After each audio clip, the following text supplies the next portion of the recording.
Sanibonani. Wow, this has been a long, long day for me, full of excitement. Wow.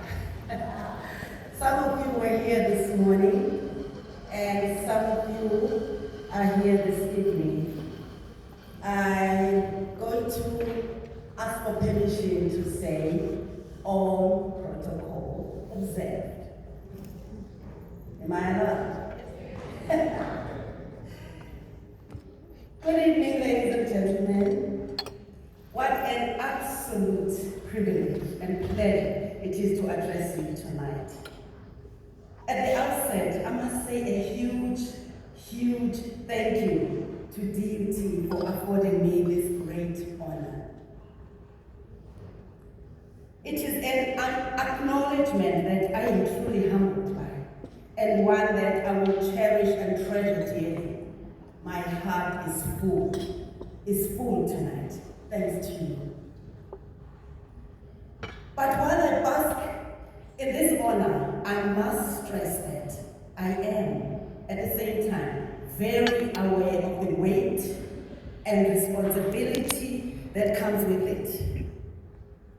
It is not something I take lightly, and I will strive to live up to it and be a worthy and deserving recipient. What an incredible journey it's been, and I'd love to share some of it with you. I come from very humble beginnings. I was born here in Durban during a heavy storm. My 16-year-old mother nearly drowned trying to cross Mtshali River to go to King Edward Hospital so she could give birth to me in a safe environment. And ladies and gentlemen, that 16-year-old girl is now 89 years old, and she's sitting right there.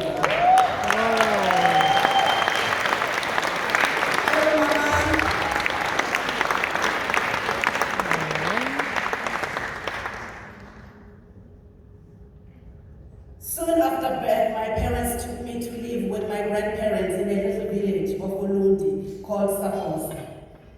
The village was populated with people that formed a tight-knit community, which was self-sufficient, self-providing, and the personification of Ubuntu. When the time came for me to begin my schooling career, I had to go by my Christian name because of times then, which is my second name, Heavy Gaze. I disliked it so much. When I asked my father, why don't you give me such a name? He explained to me that I was born during a terrible storm. It was only then did I grow an appreciation for the name.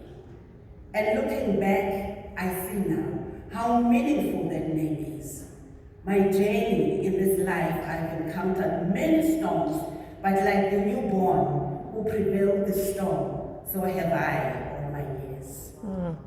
Wow. I had never seen a white person before in my village. The only person who looked different to me and all the other people around me in the village was an albino. So when I first came to the city, young me assumed all the white people walking around were albinos. It was only then did I learn just how many different types of people there were in the whole world.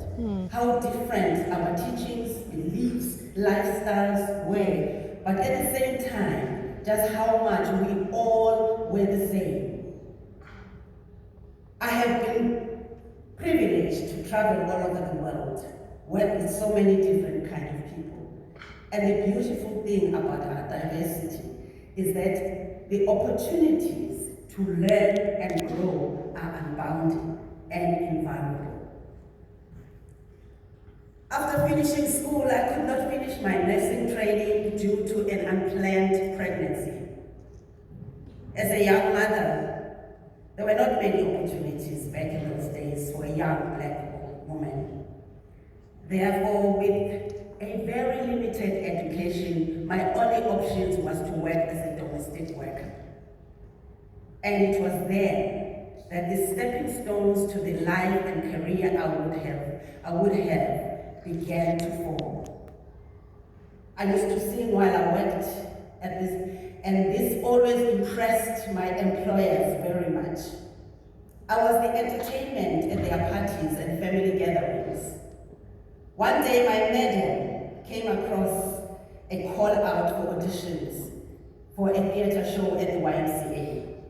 She encouraged me to audition, mind you. I didn't even know what an audition was.